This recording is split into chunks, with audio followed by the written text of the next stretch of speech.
Hello everybody, good evening and welcome to the 7th and penultimate round of the Semi-Stick Racing Grand Prix Classics Championship. Welcome. If you have been watching the previous races, of course, we are entering what perhaps could become a very exciting last few races. Today is a very good candidate for it to be the championship winning race. Specifically, it will be the case for Domska.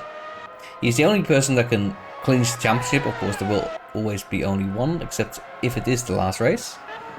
And it is this man who has, so far in this season, first half especially, been completely undefeatable.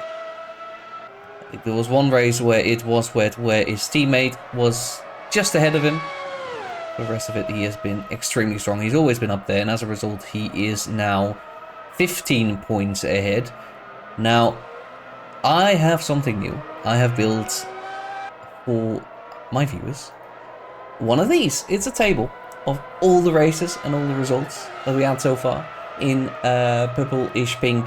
We got the when a driver had a fastest lap.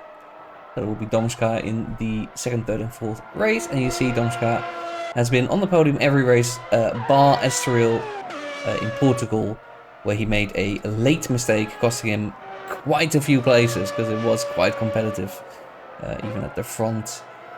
Race, of course, won by Statue. And last time around, if you remember, there was a little bit of controversy, somewhat, between Domska and Gerald, who were fighting until the line. Happy to report that that result has stood. It was deemed that Gerald, while he did cut the track, it was because he had to. He wasn't, well, he was being pushed off. The stewards do not attempt to eliminate, not eliminate, emulate F1 stewards. We're not trying to make the same kinds of rulings. We have our own rulings, and we deemed that, well, if you push someone off, that is somewhat unfair. They should not be expected to give back the position. Of course, Gerald did briefly give back the position and then got back ahead, and he keeps the win. Dustin stays in third despite a small penalty. And yeah, nothing else has changed except for the Crow, who has been credited with 12th place. It was an edge case. I had G1 Game Tiger as having his first point, which I was very excited about, but because he was so far behind and the Crow only lost connection, I think 6 or 7 rounds or laps before the finish. He was still ahead by the time G1 Game Tiger finished. So he gets that position. Well, I think it's quite funny. So he's currently at 51 points. Of course, nowhere near enough to fight for the championship anymore. I think currently it's just Gerald and Dustin. Besides Domska? Yeah, Dustin needs an incredible amount of luck. If Domska scores 2 points today, that's already done. And if Domska wins today's race, it's completely over. There's nothing Gerald can do to catch up, and he becomes the champion. Second part of the scoring table as well. Probably Nefs. You might notice that Alaric is driving today. Early in the season, he was removed because of driving standards. He's able to practice. He's not able to race. That's the ruling they made.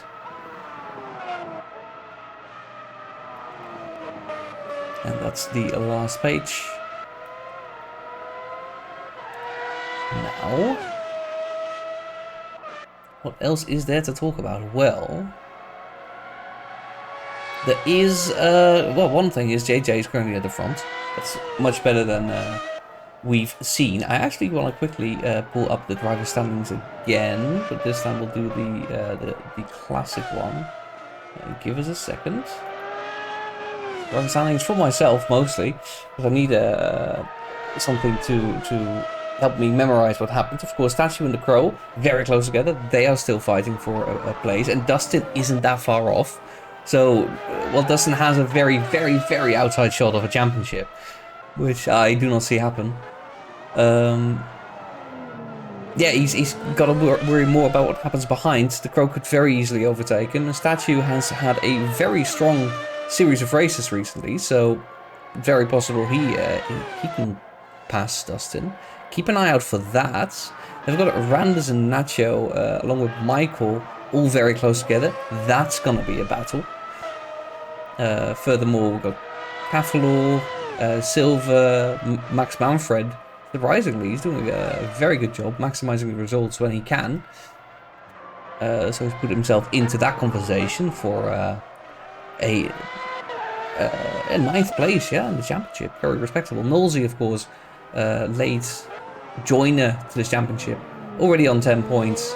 And he's got every chance to make it to that 9th place as well. Then we continue. Got a couple of other people. These are all fighting for whatever position they can get their hands on. There's a couple of other guys we'll talk about today. We've got namely some new drivers. Let's quickly look at how things are shaping up. I'll quickly make an edit. The race teams, we've got Ligier fully occupied with the main drivers. We've got Geralt and Dustin, of course, in the Benetton. The top 5 teams, everybody is present. Always nice. And Max Manfred of the Jordan team is also there. Very good to see. Nolsey, of course, now a fixed McLaren driver, is here today. JJ. But then we've got 2 new drivers. And we're expecting a decent amount of both of them. Let's start actually with Dr. Two-Face. He is actually an admin for SSR. Fairly well known in the community. And decided to drive today. He doesn't join this championship all that much. It's actually his first race this season. So here we go. And he's hopefully going to be able to prove himself a little bit. Not quite sure what to expect of him, and the same actually goes for Marcus VR, who is actually quite well known in the community, but I think this is the first time I'm casting a race for him. He is fairly well known for some world records that he has set on the Automobilista 2 leaderboards in time trial. So he's known to be very, very quick. And there is proof. He's currently on top of the leaderboard. He's driving for the Parmalat team today. And I will have to note something. That if somebody is quick on the leaderboard, it absolutely does not necessarily make them good in a race. Being good in a race is a completely different skill. So we're gonna maybe see that he gets pole position, and then in the race he's gonna struggle. And that's especially true. Excuse me, I pressed the wrong button. That's especially true because today I have heard these tires are very happy to overheat. We are of course on the Suzuka circuit, it's Japanese Grand Prix, and for this Japanese Grand Prix, if you know the Suzuka circuit, it's very, Sector 1 especially. I'm gonna go on board with Marcus in a bit to show you Sector 1, because it is heavy on the tires. It is extremely heavy. Here we go. Second to last round, the Japanese Grand Prix.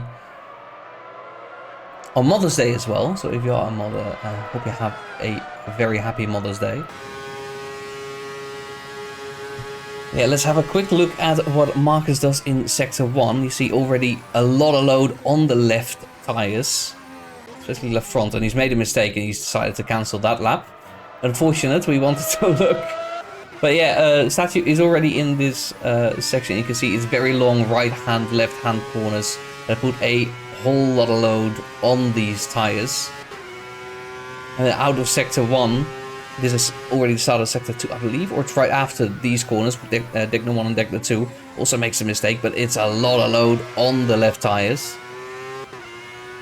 And then into the hairpin here, heavy braking zone. Slow through here, the tires will be fine through there, but you do ask a lot of the rears to get out of that corner. You want a good exit, you want a quick exit. because this is a decently long straight, essentially. It is fully a corner.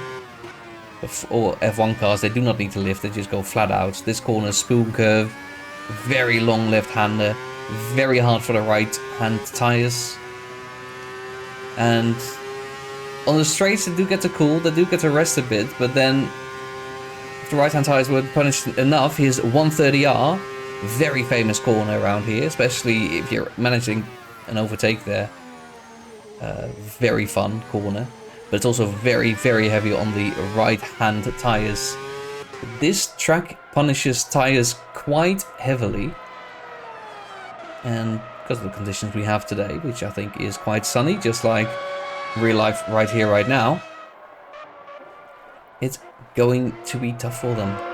Prone to overheating, it's very possible we're seeing two-stop strategies come out.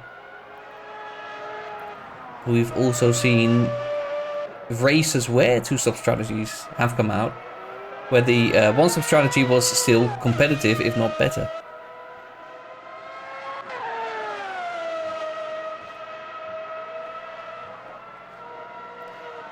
It's going to be an interesting one. What else is interesting? I quickly want to check for us, because I haven't done this yet, the team standings. Team standings, I recall, also very interesting.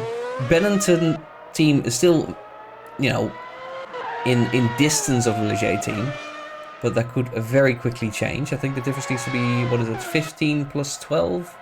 It's 27 plus 1 is 28. 28 points at least for Ligier to clinch the title today, which is very possible.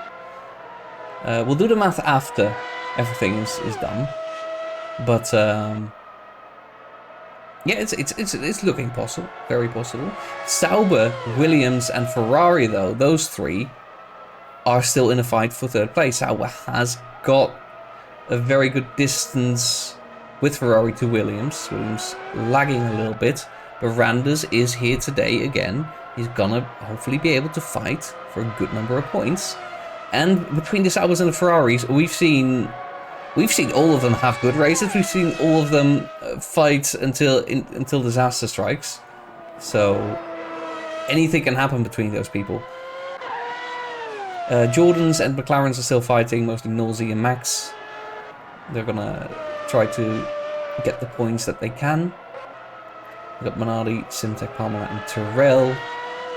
When they show up, they'll try to get some points, and Tyrrell might actually get the first points today, because Dr. Two-Face is racing. Currently, though, last in the standings.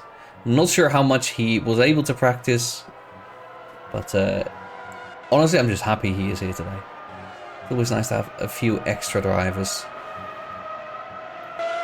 Then our challenger, the championship challenger, who is right here. Gerald, what does he need to do? Well, it's very simple. In order to stay in the fight, he needs to be ahead of Domska. If he doesn't finish ahead of Domska, it's over. That's it.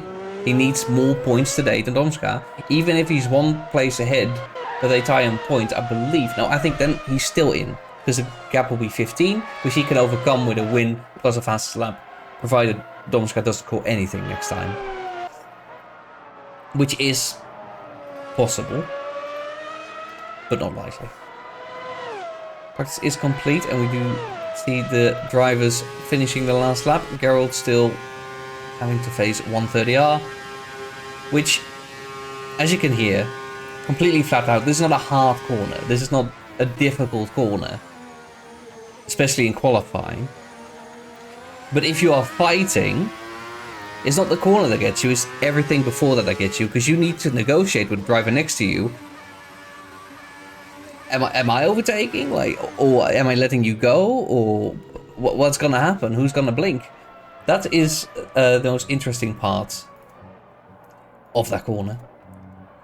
I'm trying to find someone who's still driving, but it's not many people. Maybe it's Dustin, it's not Dustin. We'll wait for them to finish, and then we will enter qualifying.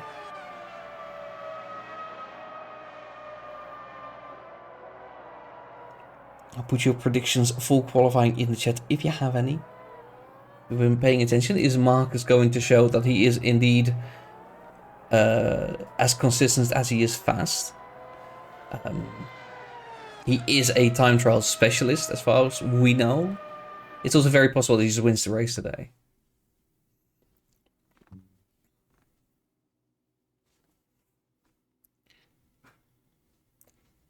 Alright, so this is the standing so far. We got one prediction. I think it's Nulzy's friend who was predicting Nulzy last. Which, you know, that's possible. Very likely. If somebody crashes into him, yeah, he's a good contender for last place. But hopefully, it's not going to be that disastrous for him. Hopefully, he has a good time. Who is out of the pits first? It is Dustin, and that means he is my victim to watch, to put the pressure on first. Because, as much as we have already seen a lap of Suzuka, I want to have a bit more of a complete commentary of it, because it is such a beautiful track. So I think it's near Osaka? That's where the track is? It's honestly, I think many people will agree it's definitely one of the best tracks in the world. Some might say the best track in the world. It is uniquely challenging, it's very quick. It's not always the best for overtaking. It's very difficult to overtake. And even with a big difference in tire life, for example, you might need a lap and a half to make an overtake stick. I'm speaking from experience here. But it is always an exhilarating track. It is a track where mistakes are punished. It's a turn one where you always have to negotiate with the driver next to you. If you end up with a situation where you are side by side with someone, you are not driving, you are talking to each other, essentially. Not literally. Maybe literally. The people on the same Discord chat, they can talk to each other vocally. But it's always a car-to-car conversation. Who's going to blink first? Who is ahead? Who is willing to let go of a position? And if neither lets go, then you will have one of those crashes that do sometimes happen here. Hopefully we will not see one of those today, as Dustin starts the first qualifying lap of this session. To turn one. And nearly flat into it, but you want to start removing the speed out of your car quickly and set up nicely for this left-hander, and then the right-hander. Not fully able to go to the right before this one, but then this one. You want a good exit out of this one, because you want to be able to really set up for this one. Carry the speed all the way through here into the deckness. It is a downshift. Ooh, and try not to touch the gravel there. It's very loose, the car on the braking there. But he keeps it off the gravel. He brakes and turns in for the hairpin. If you're wondering if being outside of the white lines is allowed, it is, as long as the game doesn't complain. The game can invalidate your lap time. If it doesn't, it's fine. Everybody plays by the same rules in that way. So into spoon curve. Want to start removing some speed, carrying a bit more, and then focus on a good exit out of here onto a long straight, where you can essentially relax, especially in qualifying, into 130R, flat out, braking for this corner. Okay, the wheels are fine. Through the chicane, out of here, and he lines up all the way to the right to shorten the distance as much as he can. Dustin's first lap, what is it going to be? It is a 37.194. And if you're wondering how somebody... Oh, Randers has immediately improved that. And I want to know what Marcus is doing. Marcus is setting up for a lap. He's also letting people by very nicely. Randers currently with the fastest lap though. Dustin second. Domska third. Okay, those are pretty close by as well, so that's going to be a good fight for a pole position. And there's Marcus, who's now going to show why he is on the top of so many time trial lists. There it goes through turn 1 and turn 2. If you're wondering why somebody was able to set the lap time before Dustin, despite Dustin starting at first, if you go out of the pits in this game, you go back into the pits, you reset to the pits in the menus, and then you go out again, it will count your out lap. It's a funky glitch, but it doesn't, most of the time it's not harmful. If you're in Canada in particular, you're able to speed in the pit lane, then it is a problem, because that's faster. So, but today, it's not an issue.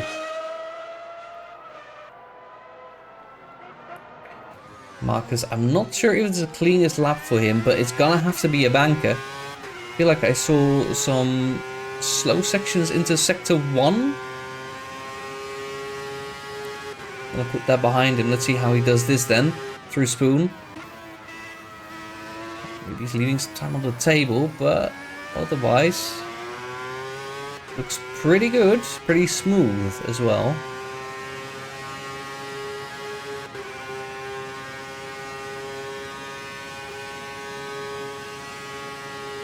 Right. To the left, the apex of 130 are very important to hit. Saves the tires as much as possible. A little bit of a lock up. Of course, a little bit there, but he's otherwise okay. Really stable on this car, and if it looks like he is, this car behaves much better under him, that is very, very possible. If you are a, ooh, that's not the best lap, and I did notice there were some mistakes in sector 1. Very possible that he is able, ooh, but he makes a mistake. Oh, and I'm going to talk about setup a little bit, because that is possibly one of the explanations. We'll look at Dust and see if he can improve. Because setup is a big thing for time trials. If you want to set a single fast lap, you want a, well, essentially just a setup that can go very fast over one lap. It's often a little bit unstable, but it is quicker if you drive it correctly. That kind of setup is super dangerous to drive during a full race. I assume Marcus is aware of that. He did just make a mistake, and it could just be because he was fully pushing. It is not required, but very possible that Marcus has a second setup for the race that is a little bit more stable, that is a little bit more controlled, works better on higher fuel, works better with worn tires.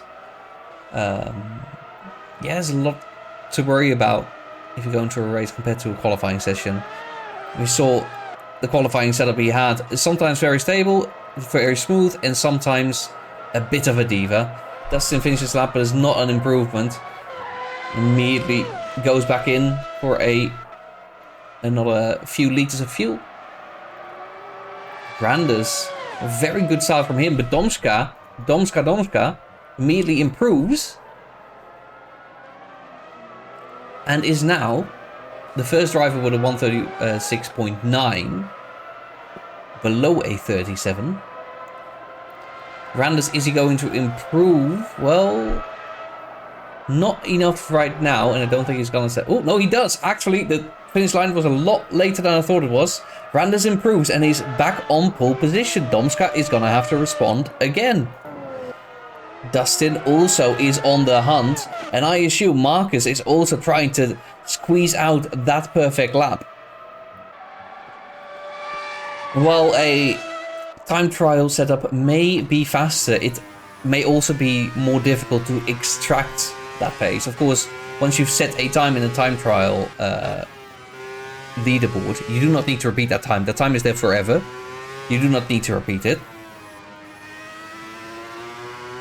But to be able to extract that same pace in a 15-minute qualifying session, that is a bit of pressure. And you see Marcus is crumbling. It's going to have a very difficult time. Let's look at Nolsey then. The McLaren driver currently in 7th place. Behind some very big names. Honestly, the entire top 6. Statue has improved himself into that top 6. That top 6 is extremely competitive. Nolsey, the first driver behind that. Is he going to be able to enter that? Maybe with a very, very good lap he can do it. I'll start a little bit with the dirty air from the car ahead. With somebody coming out of the pits, hopefully they will realize that they are ahead of someone and let them go. It's also very possible that they're just starting the laps one after another. Now, I think that is a Benetton car, in which case that might actually benefit Nolsey. Dirty air will be harmful, but it is expected that the Benetton is faster. Both drivers, Gerald and Dustin, are in that top 6. Oh, but he does make a mistake. Oh, and now you don't get the benefit of a slipstream on the long straights. So it's got all of the harm in Sector 1 and none of the benefit in Sector 3. Hopefully it's still good enough for an improvement for Nolsey. But it's not looking great for him. What's Marcus doing? Well, I think he's setting up for another lap. We did see him mess up earlier, so let's see what Nolsey is doing. Through 130R, no, is that 130R? No, Spoon, excuse me. He's not that fast. He's fast, but not that fast. The beautifully liveried McLaren. Very tight left-hander. Well, I mean, it looks a bit tight. It's not for these cars. It's essentially a straight. Tight chicane. Good exit out of there. Is he going to hug the right wall? He actually opts for a regular line. A relatively normal line. No improvement for Nolsey. He's running out of time. 4 minutes to go. Cavallor, I think he's starting a lap, judging by that line. Let's see if it is an improvement. 38.08, still no 37 for Cavallor. It's very important that he does manage a great time. I have noticed with Statue and Randers now firmly in the top 6 drivers, despite the fact that the Sauber cars of Nacho and Michael are higher up in the standings, the Ferraris and the I forgot the team. Ferraris and the Williamses, excuse me, are set up better. Randers, in fact, looking at a pole position that Domska has not been able to contest yet. Statue in 3rd place. It's very impressive. It looks like we have an entirely different top 4, top 5 that we saw at the start of the season. The Benettons now just a little bit further behind. They're very close to each other, impressively so. A 100th of a second between them. But it is well behind the Crow and Statue, Domska and Randers. Domska, I think, is setting up for will be one of his last laps, presumably. He still has time to abort the current lap and get ready for another one, but he doesn't have much more time after that. So what's it going to be for Domska? One of his last chances for pole position.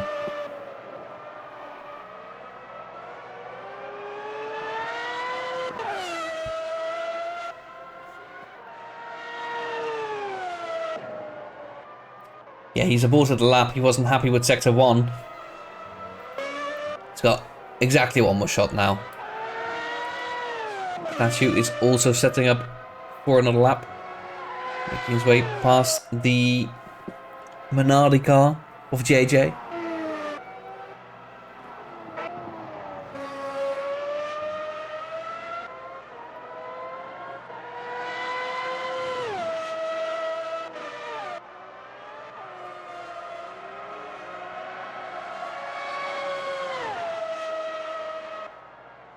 And see, Marcus VR has now improved to be within a second of Randers, one of 7 people to be there. He's exactly between Nolsey and Gerald, essentially. He might have a bit of a no man's land race for himself. Statue across the line. Is this an improvement, or is it going to be the next one? It's going to have to be the next one. Yeah, going to get one more shot. Domska, same thing. He's going to get one more shot, but he's still on his out lap. Where is the Crow? I think the Crow is already on a fast lap. Looks safe, but fast.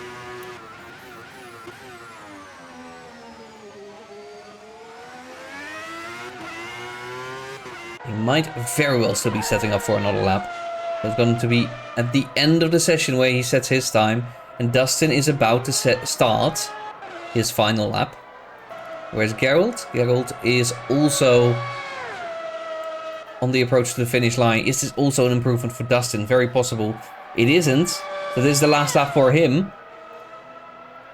And Gerald about to start it as well. Oh no, he goes into the pits. There's nothing in it for Geralt anymore. Oh, and that is bad for his championship hopes, which were already... I mean, it is Domska. It's very unlikely that you beat him, considering the form that Domska has shown. But starting 6th when Domska is probably 2nd? I wouldn't be happy with that. That is a small disaster. Potentially a really big disaster. The Crow starts his lap. Statue is going to start his lap. He doesn't have much time though. It might be finishing his lap.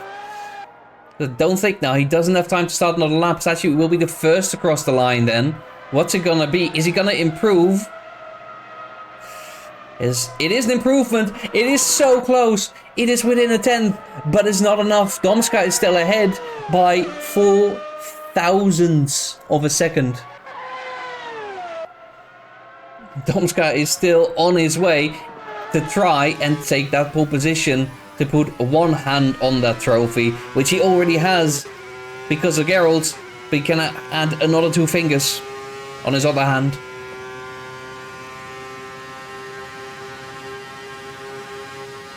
Now, through 130R, nearly at the end. One more chicane to go. One more place. Ooh, to lock up your tires. Oh, that is not good. That doesn't look like it's gonna be good enough. Because you do want that good exit. He didn't get it. Is it still gonna be good enough? It's possible. It's not likely. He cancels that lap. It's over. It's gonna be Randers on pole position. Unless this man, the Crow, he's still driving. I also see Marcus has now improved to be within a very, very competitive top 7. All of those will be fighting for potentially a race win. The Crow doesn't improve. Geralt Smith, there's no improvement in there. Nobody else is driving anymore. And that is one of the most competitive qualifying sessions I have ever seen in this game. Very well done by everyone. Randers, though, especially to him, pole position on one of the most competitive qualifying sessions we've ever seen. He's fastest in Sector 3, I think.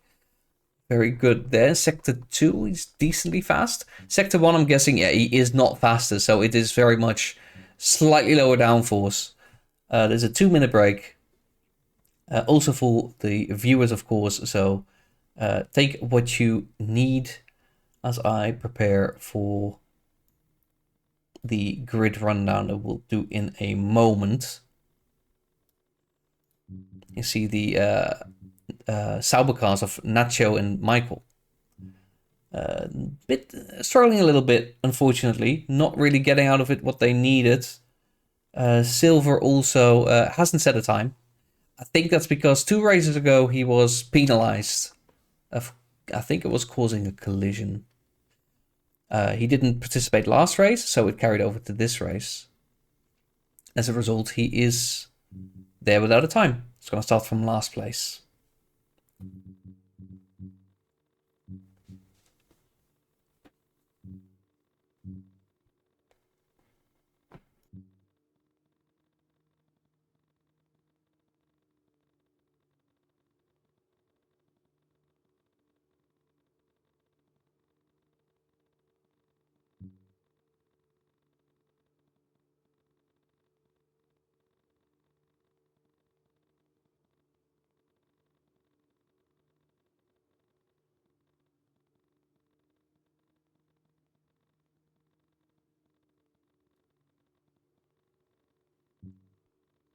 If you're watching and enjoying this, do make sure to, in the chat, put who you are going to be supporting today, what your predictions are. Is Domska going to win the trophy today? Is he going to win even? Is somebody else going to win? What are we going to see? What's Marcus going to do? What is the entire top 7 going to do? This is going to be one of the most... most crazy races potentially, with 7 drivers, what seems to be on pace, are within 4 tenths of each other. Randers and Domska, along with Statue, within a tenth, which is crazy, especially in sim racing. At least at the level we're currently at. Nacho and Michael are pretty far off, though. I don't want to kick them. they are pretty far off. There is a decently big gap. 2 seconds to the leader. Somebody says the world record setup doesn't feel great, and if it's optimized, that's going to be the case. I want to remove this one. What is our starting grid? Thank you for asking. I've got it right here. Randers pole position. We're very happy with that performance, with how incredibly competitive it was, because Domska and Statue in second and third, both within a tenth of a second. The Crow behind that. Marcus VR, his first outing as a reserve driver here in the Palmnath car, puts it on 5th place. Very good job from him, of course. Well known for world records in this game, but makes it happen in qualifying session as well. Different pressures, very well done. Dustin and Gerald, the Benetton cars, and Gerald has it all to do. In 7th place, he needs to finish ahead of Domska to have any hope of a championship today. It's going to be very difficult from 7th place, so let's see if we can do it. Nulsey was a ways behind, but he's best of the rest in 8th place. Then we've got Cavalo, the other Ferrari. We've got JJ and the Minardi, very nicely done in 10th place. We've got the Saubers in Nacho and Michael. They are in 11th and 12th, not where they wanted to be. That is pretty far off from where Sauber needs to be for their team championship standings. We've got 3 more drivers. Max Manfred put it in 13th place ahead of Dr. Two-Face in his first race in this season today. And Silva wasn't able to qualify, but he is joining us. 15th place on the grid. And if you're curious what the distance looks like, it looks like that. We cannot see the lights from here. We are starting though. This is the best camera I have. Here we go. Randers takes off. Domska has a really good start, blisteringly fast, and I think he's already ahead before turn 1 has even started. And there he goes. Domska immediately takes the lead, puts another hand on that trophy, and he's gonna be ready to lift it up already, but 31 laps to go. It's nowhere close to over yet. We got Randers behind. Statue retains 3rd place. The Crow retains 4th place. Then Dustin and Gerald get ahead of Marcus, who didn't have the best of starts. Then we have Cavalo close by, overtaking Nolsey. JJ in 10th. We still have a fight for the lead. Randers is keeping up. Oh, but there's a mistake by Domska. Oh, and Randers avoids the car, but hits the barrier as a result. Oh, that is costly. Statue very close to Domska. What is going on here? Where is Domska? Domska is wide. Was there a collision? Is he going to be led by again? The Crow is right there on the outside. There's 3 wide. Oh, there's a collision by the 3 cars. The Ligier cars are both out. They've had a massive crash. That was a classic 3 wide moment. So many cars are involved in this. Who is it? Domska, Silva, Dr. Two-Face is here. The Crow has damage. Statue has damage, or a lot of damage. Randers, I think, was also involved. He's still driving. Max Manfred is 9th place now. And the Benetton drivers are the biggest beneficiary here. Do we have the safety car? It's still in. I don't understand. We haven't had a safety car all season, and there was not a single race where I think it deserved a safety car. Until right now. I do not understand why there was no safety car. But there we go. Dustin is in the lead of the race. Gerald Smith is in 2nd. We got 1 retiree. I really quickly need to figure out who it is. I think it is, unfortunately, Domska.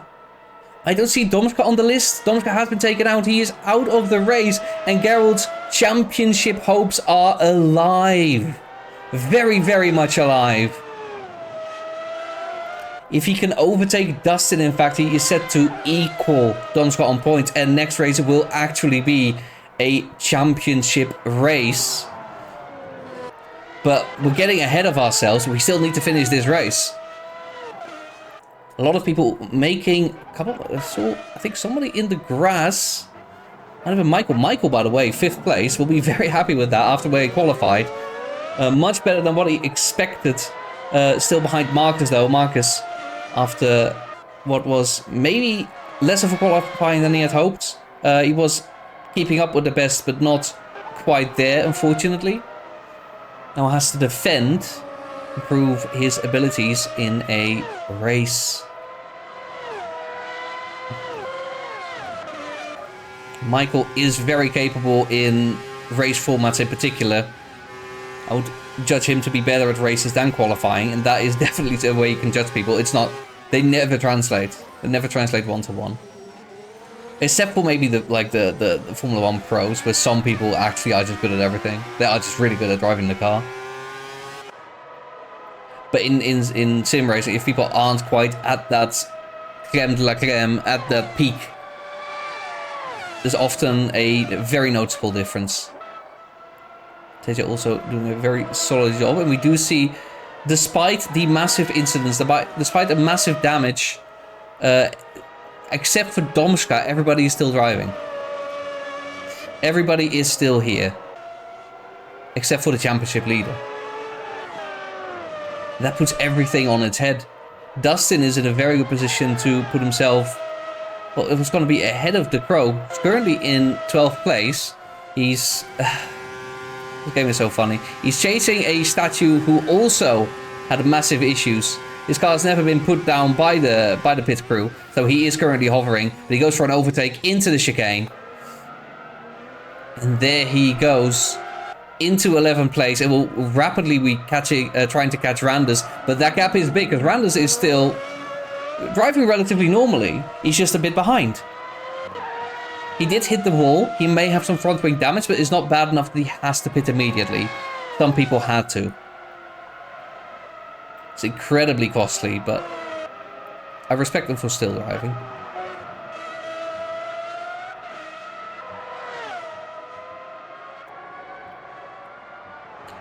Now it is Marcus and Cavalo that are very close together. They will be fighting for a podium. And potentially nothing more because of the top 7 drivers that we started with. Well, Marcus is behind Cavalo now, who was not in the top 7. And Geralt and Dustin are off. They are well ahead of everyone. Marcus is looking. Ooh, the silver coming out of the pits there very nicely, keeps himself out of the way. We'll be seeing blue flags for a little while because he is just in the pack. See Nacho and JJ also very close together. Ooh, and Nacho, well, overtakes Silver.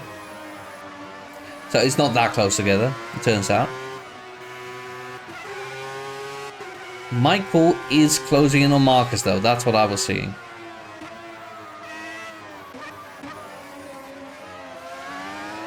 He was here for a little while, and I think these three are just gonna go at it for a little bit.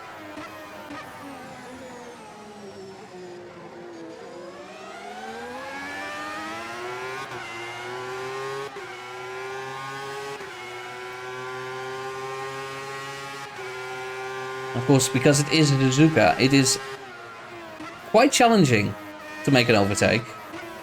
Not impossible, but most overtakes in Suzuka need to be very hard fought for or look incredibly terrifying. Or both. Overtakes in turn 1, I don't think there's a single camera angle where it looks comfortable. Unless you're like well ahead. He looks on the inside, Michael. Marcus defends late on the brakes on the outside. Oh, but there's an opportunity here for Michael to get a good exit onto the start finish straight. But by Cavalo being so close, Marcus is also going to have a slipstream. It's not going to be easy for Michael, but he is faster. Is he going to make a move here? They're all converging. Ooh, not around the outside. Oh, but there's a small mistake from Cavalo. Marcus thinks better of it. That was going to be incredibly dangerous. These four are so close together. And the podium is absolutely something all of these can fight for. We're going to follow on board with JJ for a little while. Just to have a good overview of what exactly is happening here. You can see Marcus in distance there and Cavalo ahead. And the next driver ahead of JJ is, of course, Michael. Who I'm sure was disappointed with qualifying and now is just happy to be here. Just looking around the outside, but it's just not possible.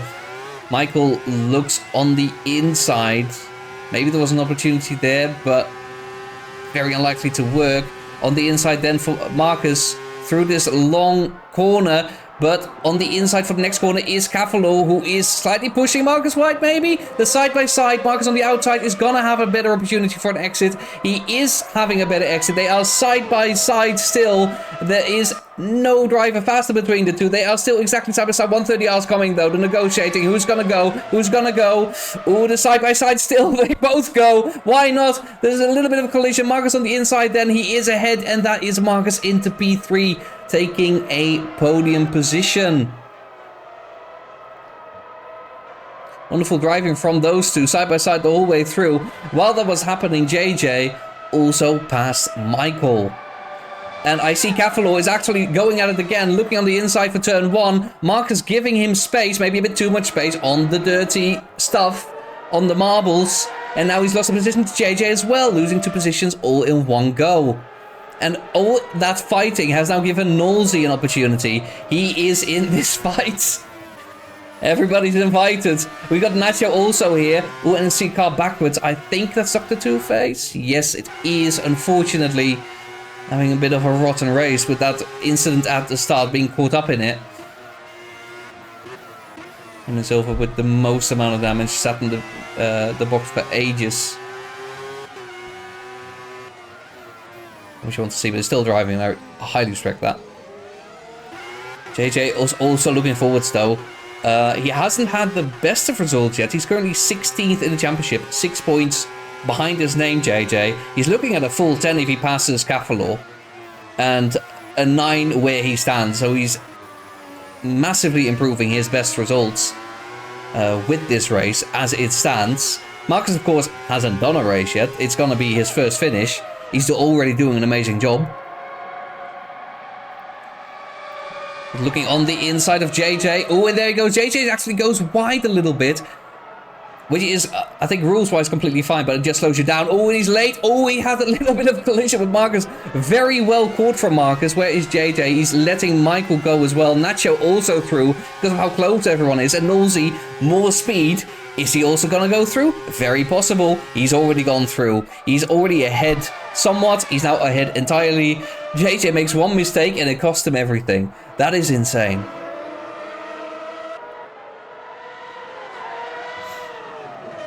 So, everything can switch in this little battle that we're having. Marcus right behind Cavalo. That's one thing, but anything that can happens here affects how Michael drives, affects how Nacho drives, affects how Nolsey drives. It's one big room call by McShee. Oh, and see a big mistake from Michael. Oh, does he rejoin normally? I think that's normal enough. There might be some complaints in chat, but I think, oh, there's a little bit of collision there.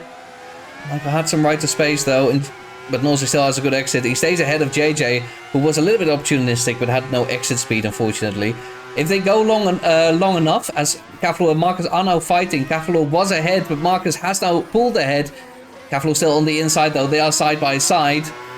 Oh, it is a bit of collision. I think Marcus lost it, and as a result, lifted and has to let go of that position. It is good fighting between everyone, but it's impossible to keep track of everyone. We're just going to keep looking at Cavalo. What is he doing? Marcus behind.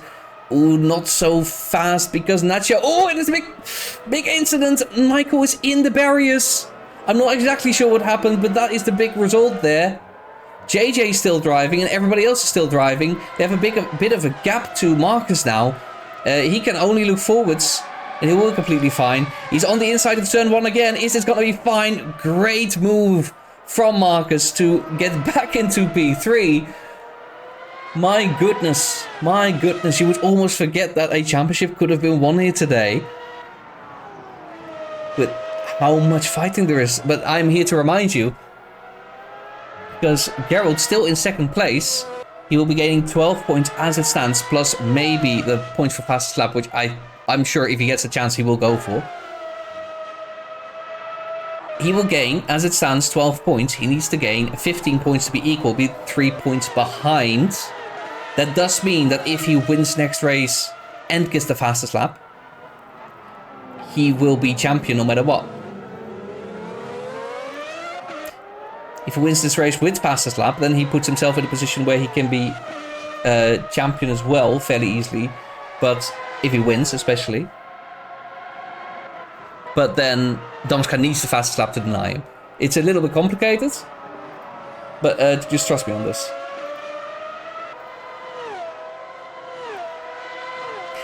What else have we got? Cavalo is now losing a little bit out to Marcus, who has absolutely picked up the pace. I think he's even maybe faster than Dustin right now. And I wonder what strategy he is on. But keep this in mind. Out of that chicane, it was about 16 and a half seconds. See where he is next lap. These deltas aren't always accurate. He is not that much slower compared to Dustin.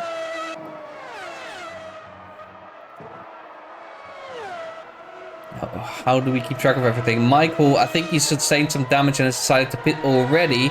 It might, however, be a planned stop. It might be a 2-stop, but let me remind you. I also see Statue and the Crow. Statue still in a hover car. Thank you, video game. But still very much keeping up with the Crow. These two are straight up fighting. Not for much. But they are fighting.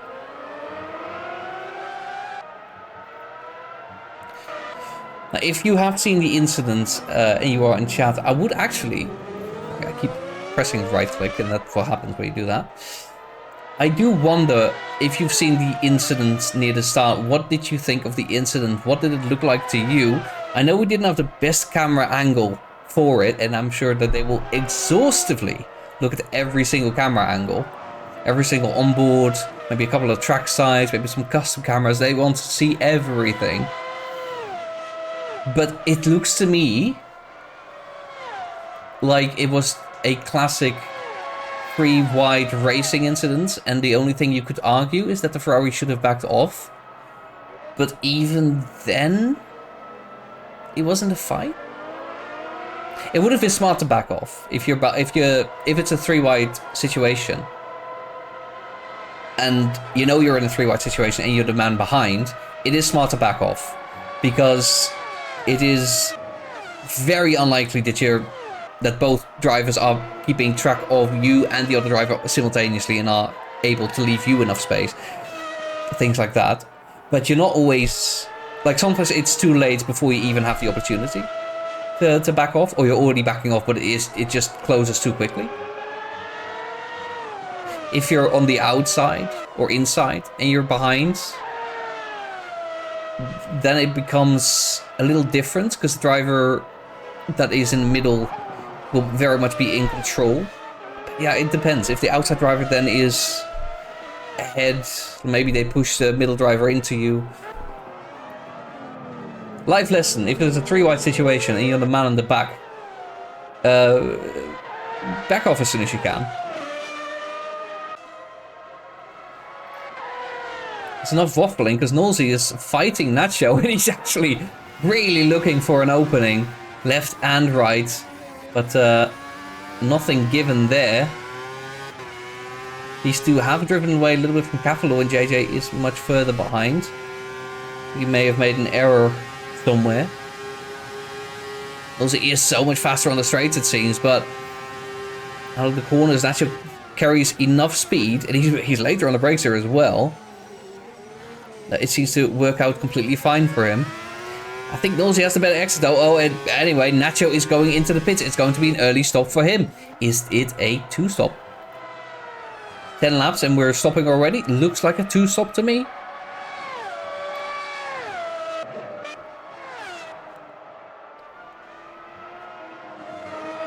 Cavalo still driving though. Now has finally a little bit of room to breathe. Nope, fighting anyone ahead. Not fighting anyone behind. Nolsey is there to be caught up to. Marcus has walked away a little bit from Nolsey, but he has not caught up crucially to the Benettons ahead, who look to be converting a very, very clean 1-2 today. Dustin and Gerald, they always drive very well together. They let each other really do their strategy. I think they plan things out very well ahead of time. Sure, even if it's an open chat, they still discuss during the race. You do this, you do that. Let me go, please. But there's none of that, actually. Dustin is just faster today. Gerald still with some championship hopes. I think we've lost someone. I think it is Dr. Two-Face, unfortunately, that left us. We're left with 13 drivers right now. I think most notably, Randus is currently second to last of all the remaining drivers. Still 12th place, will be up for a point. That's not good for the Williamses, as both Benetton cars pit. Now, crucially, I do mean capital C crucially, where's Marcus gonna be? Because he keeps driving. Dustin comes out of the pits. Is he gonna be ahead of Marcus? He does stay ahead of Marcus. That's very, very good for him. Because if he was behind, he could very well be compromised on his strategy. It is a two-stop that they are committing to. If another driver found a way to keep driving longer with the same pace, then they are vulnerable. And Marcus could be the guy. Gerald is currently behind Marcus. There's going to be a moment where Marcus pits. He's going to be on fresher tires. He's going to be on a heavier car as well. There is refueling, of course. It's going to complicate things a little bit for him.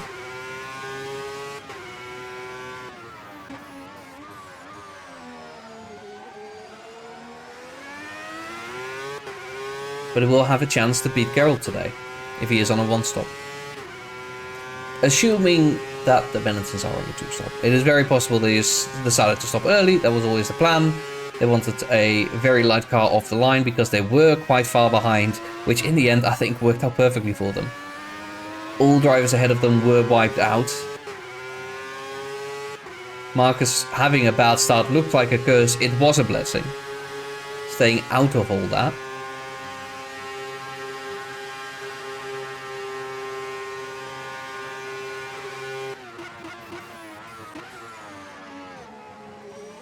Quickly see if there's any battles going on. I do see Statue is quite close to the Crow. They've been like this for ages. Statue is still in a hover car.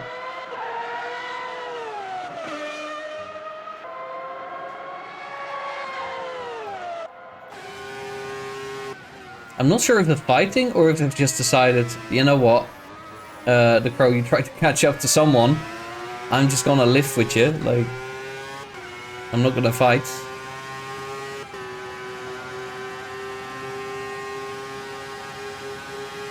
I wonder what the plan is.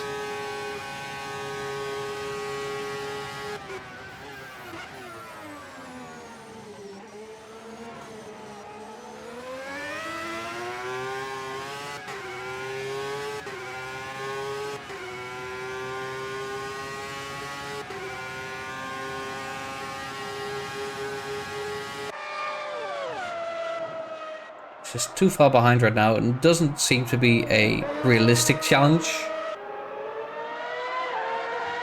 They are very close to each other. I think a more crucial part of this race really is Gerald with Marcus. He's not really catching up. That's strange. Is Gerald trying to pull the same thing that he did last season at Indianapolis? My proposal is Dustin is on a two-stop. He said to me personally it could be a two-stop today. I think that just is him telling me that he's got a two-stop. But what's Gerald gonna do? Because famously, in my opinion, Indianapolis last season with these drivers, they were racing, seemed to be for a win. Gerald was in the fight, but a little bit slower it seemed. Everybody stopped and everybody stopped again, but Gerald stayed out the second time. And I personally thought he probably still needs to stop. I've been told a one-stop is not possible. I was told incorrectly because Gerald made it happen. My proposal is that Gerald is on a one-stop. He's made his stop. He's now catching up to Marcus, and I think Dutchy Air is going to harm him a little bit. But he's leaving a big gap to Dustin. I think he might be trying to trick Dustin into stopping, ending up behind him. And Dustin, I think, will have a realistic opportunity to try and overtake him. Because of Marcus. Because Marcus is now holding up Gerald. But Geralt is gonna have the advantage of being physically ahead of on the track at Suzuka. Even if your tires are a bit broken, you could realistically defend that. Oh, it's a bit desperate, but Geralt makes it happen. There's no touch, so it's fair. And Marcus, I think, lets it happen. I think his tires are at their wits' end. And pay attention. Nolsey right here. With a little bit of slowdown that it generated, Nolsey has caught right up to the back. Marcus's PC is haunted. We have confirmation. That's very strange. I've not seen it happen like that before. Like sometimes people do shift around a bit, but that's generally a little bit more frequent. And they don't teleport like that much. That is concerning. I am aware of bugs in Amos 2 where people can glitch into somebody else's car, cause a bunch of damage, and they do not notice anything. But as I said, Nolsey is very close to Marcus. He's gonna want to fight. He's gonna try and overtake. But these two boys still need to stop.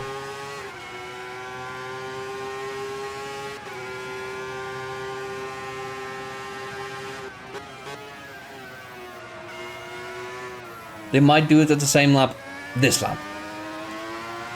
And if Cafalo is, not Cafalo, excuse me, Nolsey is sneaky, he can try to go opposite. Whoever is behind can go opposite.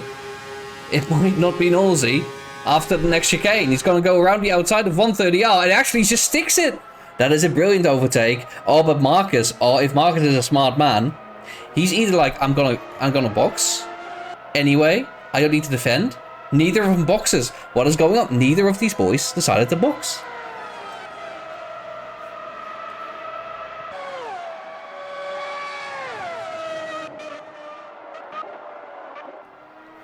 They both decided we're doing one more lap. Nolsey now with an advantage though. He is actually just in third place. But it is still a bit of a strategical battle. Nolsey does seem to have the better pace. The one and only prediction in chat is wrong. Nolsey is not going to be last. Which may jinx him.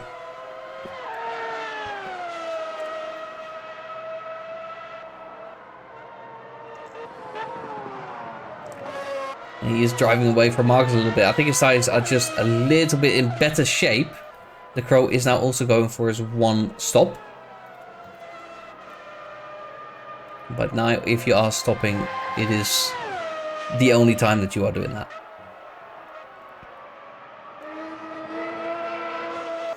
But it does mean with Geralt and Dustin having stopped early, Nolsey, Marcus, everybody behind them still needed to stop, or has now stopped. The Bennettons both have a pit stop to the next guys. Scafalo, I think, is lapping. That's Silver, I think, behind him. Silver, who had a very unlucky race, was of course not able to qualify. Something that happened at the start he needed to repair, was in there for a long time. It was him and Dr. Two-Face that, yeah, unfortunately had felt the brunt of it. Domska immediately stopped. He essentially got out of the car and that was it for him. And as a result, Geralt today has a very, very good shot of closing that gap immediately. If he wins this race, and that is possible, of course, remember the strategy I just talked about. A sneaky one stop, very possible.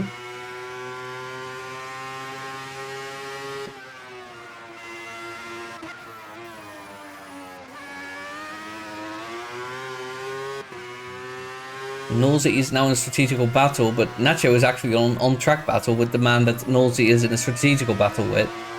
And actually that means that Nolsey is also in a strategical battle with Nacho. Because these boys have already stopped. And there should be about a pit stop ahead behind Nolsey.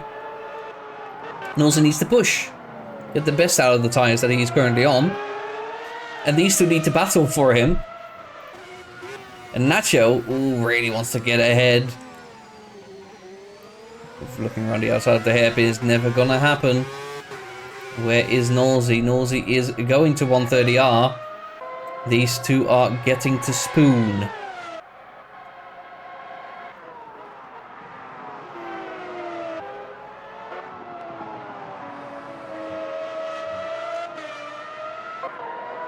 Nacho needs a good exit here to make it into an opportunity, but of course, Marcus did recently pit. His size might be in better shape. It's not going to be easy, and Nosey is currently in the pits. Around the outside then, Nacho, are you going to do that? Oh no, he thinks better of it. Marcus did have to go defensively. That cost him a little, and Nosey is already moving again. I think Nosey absolutely nailed it. The fighting between Marcus and Nacho is absolutely screwed Marcus. The gap is not... okay, that's... Okay, never mind. That's pretty substantial. That's a pretty good gap. And in fact, they're still fighting. Because Nacho now on the inside, turn 1, turn 2 as well. Oh, and he's been hung out to dry. Nacho into P4.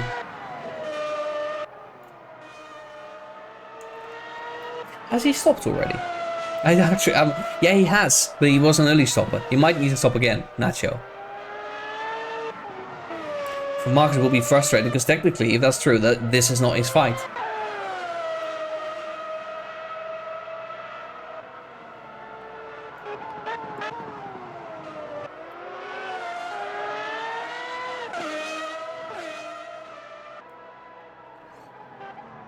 What else have we got? I think we've actually got a little bit of Statue the Crow drama here. These two are inseparable.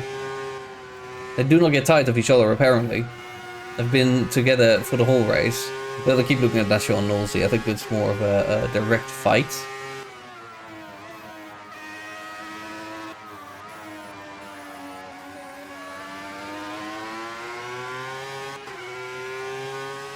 A little bit of a silent winner here, like a quiet power, is Max Manfred, who in this Jordan car has scored a very difficult 11 points for him. It's been such a competitive season. So much has been going on, but it's currently in P8. I think that nets him 5 points for the championship. Puts him into with 16 points. I think maybe even in the top 10, maybe a bit. It's possible. But Knowles is also scoring a lot today. Knowles is going to 20 points today. So I think, unfortunately, he beats someone and then gets beaten by someone as it stands.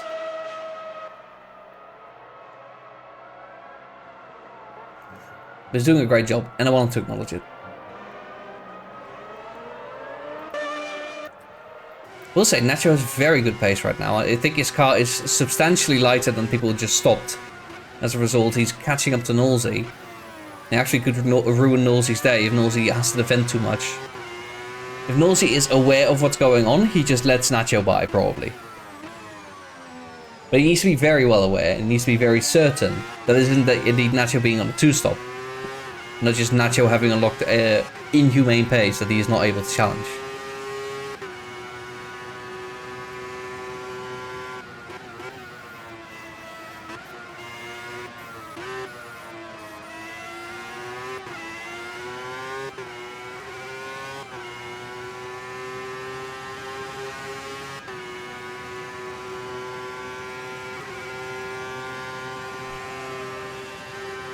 Gap is not shrinking as consistently as I was hoping. I will say the Crow is now caught up to Max Manfred, and as much as I was calling Max Manfred a quiet power, he has actual power, raw power, in a the Crow and a Ligier, who's been very strong this season.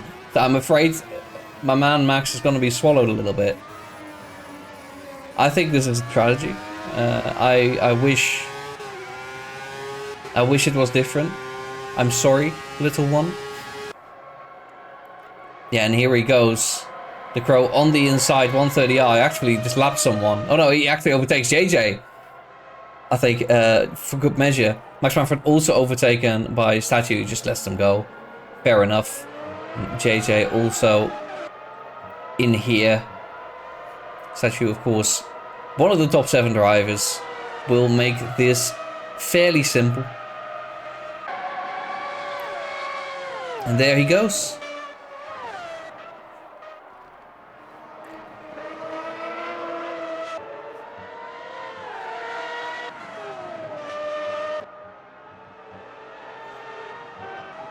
That is statue in P8 and the Chrome P7. And that might be where the journey ends, because Cavalo is a long way up the road. Cavalo might need to stop again. I'm not sure if he will. And Gerald Smith does stop again. Interesting. I was hoping we would get a repeat. I was hoping we would get Indianapolis again. But unfortunately, that's not the case. Gerald has stopped again. And I think it's a matter of time until Dustin also stops again. Nolsey, I don't think he will be challenging so much. But he could actually, he could. He's going and Gerald's already out. It's not a challenge.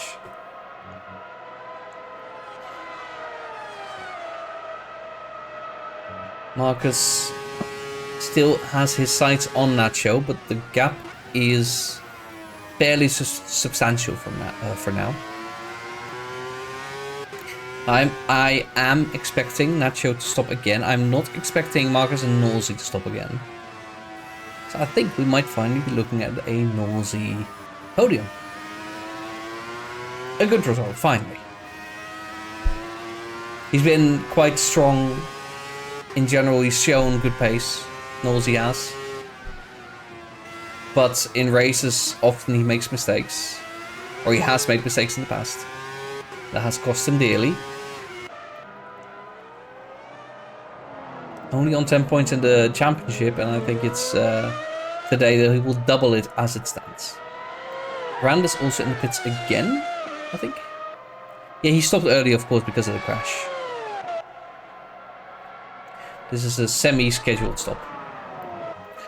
Dustin also in the pits. He doesn't miss his pit box. I think that the easiest way he could have lost to Gerald. I don't think we're seeing the mother of all undercuts here. Yeah, he's already out. Gerald only at the start of the start-finish straight. So it's going to be Dustin still ahead, who with a little bit of luck inherited this position, but with very good driving has maintained it. Nacho is in the pit box again, and Marcus is now free to go. 10 more laps to go for him. Looking at a very strong P4 finish on his first outing in this championship.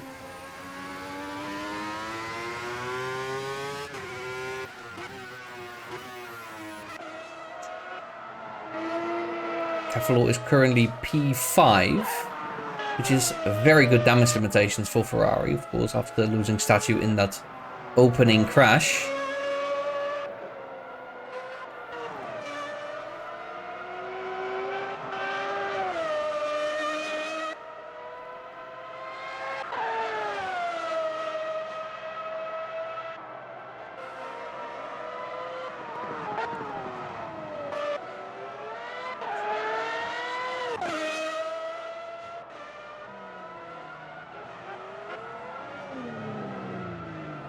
You do see, even if there's nothing to do for these guys, they're still pushing. I say nothing to do.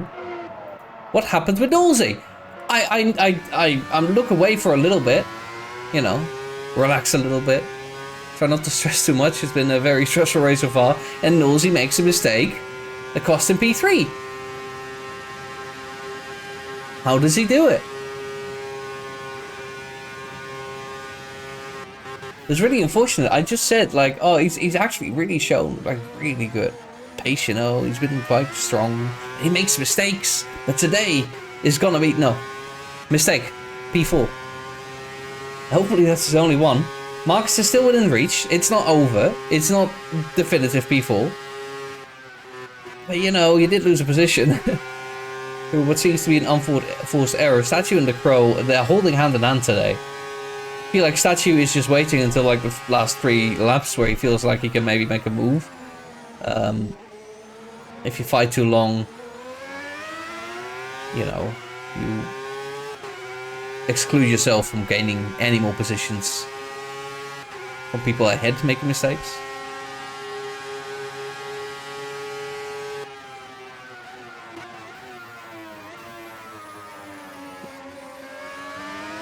Who else is on track? Randus was caught up in that start crash. Behind Michael, who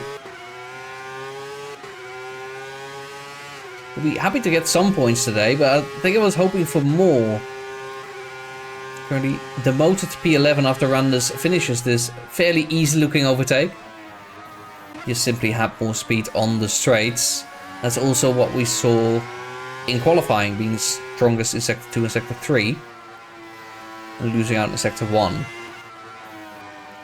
Slightly lower downforce for Randus. Makes it look easy.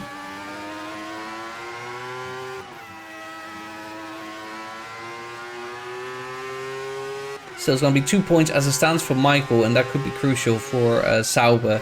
Nacho also up here, also playing damage limitations. I think the biggest loser really is going to be Williams, who already wasn't looking so comfortable for P3 fight.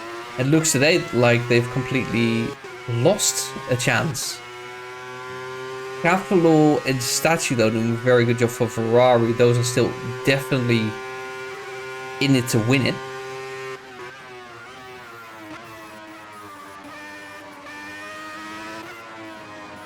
But there is Nolsey, who has made another mistake. Nolsey! Stop it! I was really confused for a second. I was like, why is he there? Why must he do this? Nolsey is now dropped back behind Cavalo. And the predictions may, in the end, come true. Losing about a position a lap. I think that's enough to end the blast. No! Nolsey! Don't do this to me. Okay, you can re-overtake. You're faster. Oh, he's wide the spoon. They're catching up to a lap car. There's every opportunity, but also still to overtake. Yeah, that's really unfortunate. I think they're catching up to Silva. He's been having one of the most painful races in recent history.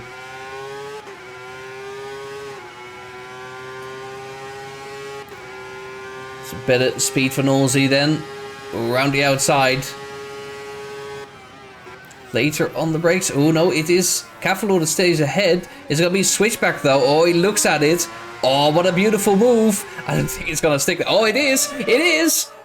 Side by side into Sector 1. This is not done. But Nolsey makes it happen. That's a beautiful move. That is a beautiful move. Holy.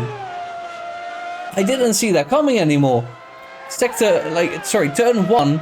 If you're on the outside, like, either you send it or it's over. But you could see the Cavalo went a bit deep.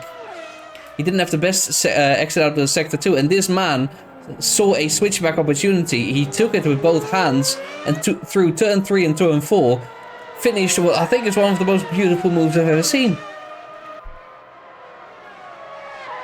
What an amazing set of turns for Nolsey there. He's making up for all the positions and times that he has lost. Max VR is very far away. Just bring it home. He's now catching Silva, and we have lost another driver. It's not Michael, it's... Who have we lost? Is it Randus? I don't see Randus. I think we've lost Randus. Oh, that's unfortunate. Not going to be scoring those crucial points for Williams anymore. All of the drivers still driving are all up 4 points. Silva going into the pits again. Might be trying for a fastest lap point, which, fair enough. Might need it for the championship. Max Manfred is currently ahead of Nolsey, who will want to go quite fast, and he does so. And I think Manfred will be letting Cavalo by as well. Has already let him by, I'm sure. Yes, there we go.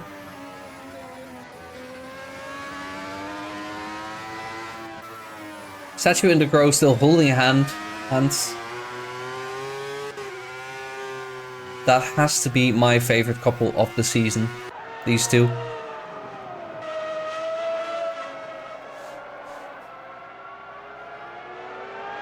But they are doing the smart thing. They might fight near the end. We'll keep an eye on that. But for now, just keep driving the space. If anybody makes a mistake, if anybody still needs to stop, they maximize their chances for a better position. That's what they're gonna need, especially the Crow, who's fighting with Dustin for the championship position of 3rd place, I believe. But Dustin's currently leading the race and looks to be driving home a very dominant victory today. His first victory of the season. We'll be very happy with that. As much as, you know, team orders might come in, say, let Geralt by, he's fighting for a championship, Dustin wants to win this race. There will be no team orders, I can guarantee that.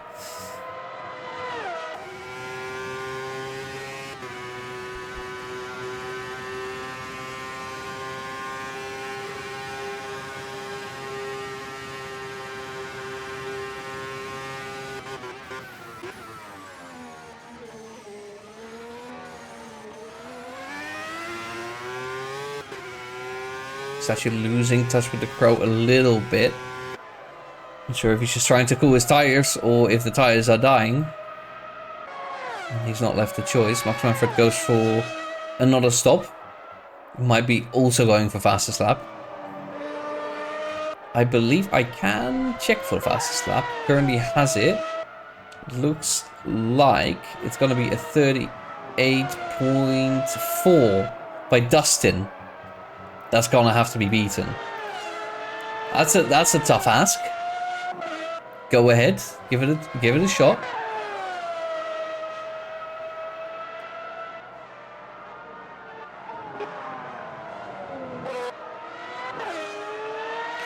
If Geralt is smart, might be a bit risky because Marcus is right there. If Geralt really wants to give himself as good of a chance at the championship as he can, he might stop and go for a fastest lap attempt. That is something that might be in his mind. He might be thinking about this. It's a 25-second gap roughly. That timer isn't always accurate. I think you've got about a 2 to 5 second margin. I'm not comfortable with that. But you will be the fastest car on track after you stop. You will have a shot or two at the fastest lap. If you stop now. It'll be lap 30 and lap 31 where you can try to beat Dustin's time.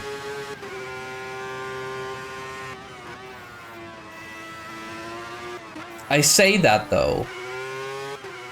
The gap is 3 seconds. Geralt is pushing. Maybe he doesn't need to stop. Maybe he is just a lot faster. Maybe Dustin's tires are cooked. Or I'm going to see something I don't want to see. It's one of the two. Geralt is not stopping. He's not going for a fastest lap play. That's not what's going to happen. He's going to try and make it happen on track. And I think he is pushing. As much as the tires can handle. Dustin has just lapped another driver. And Geralt will be begging for that man to get out of the way. Statue is too far away from the Crow. I don't think he will be posing a challenge. I think it's Michael between the two. I'm not sure how good Michael is with blue flags. We're gonna see very soon, I guess. Statue's in the pits again. Okay. I mean, that it does give him another shot for fastest lap.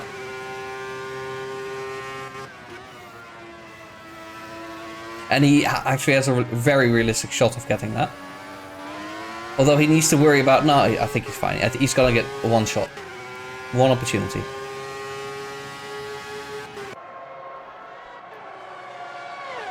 And he had the gap, so fair enough.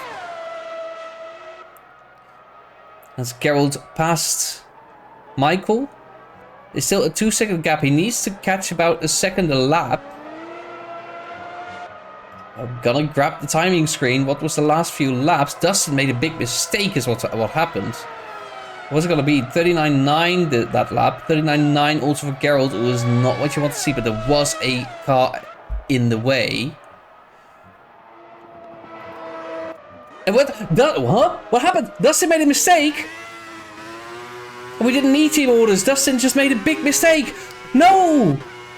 He was so comfortable for the whole race, but I think his tires are cooked. His tires overheated. He made a mistake to turn 1, turn 2. I think he has some damage. Oh, that could be extremely costly for the Benetton team. But the biggest winner here will be Gerald. Oh no. Dustin's perhaps only opportunity to win a race this season. And it's thrown away. It's gone. Gerald is going to win this race. I'm going to have to ask him what happened after this race. I'm very puzzled. That is tragic. But Gerald looking very comfortable. I see Nacho and Nolsey are going at it. Nolsey has again lost his position to Cavanaugh. Nolsey! What are you doing, man? And Nacho's now hunting Nolsey. Look around the outside. Nacho, of course, has better tires. I think Nolsey's tires might be cooked also. And Gerald, the tire whisperer, I think just had a better handle of it. But Dustin was on the 2-stop as well. Something has gone terribly, terribly, terribly wrong. Ooh, and it's gonna be a little bit of a tough one for Nacho here. And Gerald has started the last lap. Oh, and also has made another mistake. That spoon curve goes off track, and it's Nacho ahead now. Nacho in P5. And only one lap to go after this, but Nolsey still has a little bit of fight in him. He's faster. He took a better speed out of that. Oh, and he's right back ahead, round the outside. Or maybe he was let go after. I don't know. I didn't see what happened. Of course, maybe there was a collision. But they're still fighting, and Nacho will be really going at it. I need to keep an eye on Gerald, though, because Gerald is about to win this race.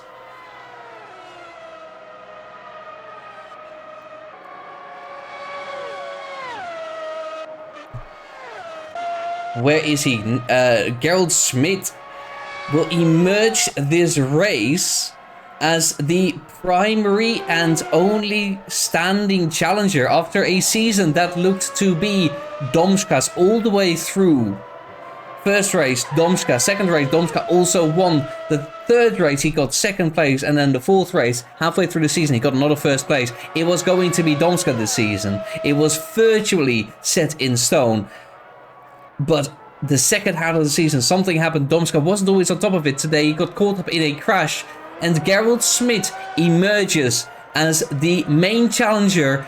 If he doesn't have the fastest lap, he's going to be equal on points with Domska. And he wins the Japanese Grand Prix. And what a wonderful way to celebrate. Crashing into the wall. Brilliantly. Where's Nolsey? Nolsey has made one mistake! Nolsey! Has he? Wait, where's Nacho? Nacho is very far ahead. He's going to finish. What did Nolsey do? The crow is in between. Nolsey. Nolsey. Man.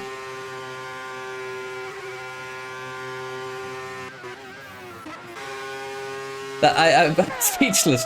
That is very funny, but also very, very tragic. Unfortunately. Let me quickly get myself set up here. Yeah, Nolsey unfortunately having to settle for second place, losing out to Nacho and the Crow. Nacho P5 though, very happy with that. The Crow recovery drive of not the century is not that impressive, but it is good. Sixth place, very, very well done. He was so far behind. And Nolsey I don't know, man. That's very important, very disappointing for him. Looked to be fighting for third place, ends up 7th, and I think only through unforced errors. I haven't seen it, and we'll probably look at this. Yeah, Nolsey hates this car, so I think I know what happened. We're gonna save this replay. Fastest lap, quick check. I think it was Dustin. No, it was Randus. Randus fastest lap. 38.9. 38.3, sorry. Yeah, 38.3. Randus has the fastest lap. He didn't finish, but he does have the fastest lap. So we'll take that. I think that still counts. I've submitted the results. Hopefully all that is good.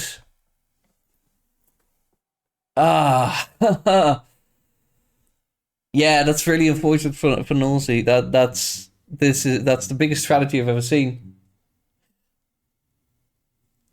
So apparently for Nolsey, I think good context for people watching. It was a single mistake where he just spun the rear tires too much, and that overheated the damn things, made it very hard to drive. Sometimes it's a mistake like that in racing that results in a very disappointing result. Otherwise, good race. Just at the end, it got away with him. Now, what I want to look at, I think this. I want to first look, of course, at the race results. We got Gerald Smith with 15 points, Dustin with 12, Marcus on his first outing, 10 points behind his name, third place on the podium. We'll be very, very happy with that. Cavalo next, then Nacho, then the Crow. Nolsey, of course, I think one of the stories of the race. Lost a lot of positions through overheated, broken rear tires. It can happen that fast. Statue, recovery drive, P8, very respectable. Also the Crow, P6, very respectable. And Nacho doing a very good job for Sauber. Don't want to gloss over that. Cavalo also doing a very good job for Ferrari. Those teams are still fighting. Michael in P9 behind Statue. That's going to be a close fight to watch as well next time. JJ, 3 points behind his name. Then Max Manfred. Then Silver. Fast lap, of course, was Randus. What else have we got? Randus, he's got still a point because he had the fastest lap. Then we've got Dr. Two-Face and Domska, who did not finish the race. And what does that do to the standings? There we have it. I want to really... I'm going to expand my screen for this. It's 81 to 81 points. Domska and Gerald Smith are on equal points, and next race is going to be a straight up battle. If you finish ahead, you win the season. You win the championship. Dustin is mathematically out of it. He can no longer win the championship. And it's like by technicality because of countback. Because if he would win, get fastest lap, he would still get 81 points. But that's besides the point. No longer in the championship. It's going to be a straight up battle between Geralt and Domska next time. I'm so excited already. I don't know if you can hear it. Then we've got the Crow, 58 points, just ahead of Statue. Those are still fighting for 4th place in the championship. And an outside bet for third. It's possible. We've got Nacho in P6. We got Randus in P7. We've got Nacho actually decently in between. Probably quite secure if he can repeat a good result. Michael right behind, and then we've got Cavalo, 26 points. Nolsey, 16 points. That could have been more, of course, but actually, in terms of position, it would have been the same. So you still got something to fight for. Silver, though, 1 point behind. Max Manfred, only 3 points behind. What else have we got after that? We got Marcus VR after his first outing, already in 13th place. We'll be very happy with that. Then we've got JJ in 14th. Of course, I don't think it was the race he wanted today. Unfortunately for him, HM wasn't here today, but he's still in 15th. We've got Ride or Die, Abo, Maserati, Mario, PC Finch, Unstopo, G1 Game Tiger. Of course, he doesn't have a point, unfortunately, anymore. Dmitry Petrov joined last time, was intending to join today, but he wasn't here, unfortunately. And Dr. Two-Face today didn't have the best of races. No points behind his name. But Kamikaze, Alaric, Weasel, and Jordi, who haven't joined today. Team standings, I have no idea. Benetton takes the lead. After that, a 1-2 for them, and Ligier being half taken out and half with a somewhat okay recovery drive. I mean, P6 is nothing to sneeze at when you're a minute behind. So really good job from the Crow there. Limiting the damage, the gap is not that big. 7 points. That is a straight up battle next time. Something to keep an eye out for, and the boys will be practicing all week. Sauber and Ferrari are 1 point apart. Williams, unfortunately, looking to settle for 5th. Looked promising at the start of the season, but unfortunately, a couple of mistakes, especially today. Bad luck. Couldn't keep up. We have Jordan at 21, Palmer at 11, Minardi, Simtek, and Terrell. Finally, the last thing I want to show you, of course, is the calendar. Join me next week. We will have the Belgian Grand Prix. It will be a wet race. It will be a Spa race. It will be a championship battle, a duel for the ages. Please join me. And if you don't want to miss the notification next week, don't forget to subscribe or follow on Twitch. You cannot subscribe yet. Working on that. Don't forget to subscribe on YouTube, where I will post these VODs as well. It's going to be incredibly exciting. Thank you so much for watching. We'll see you next week for the finale.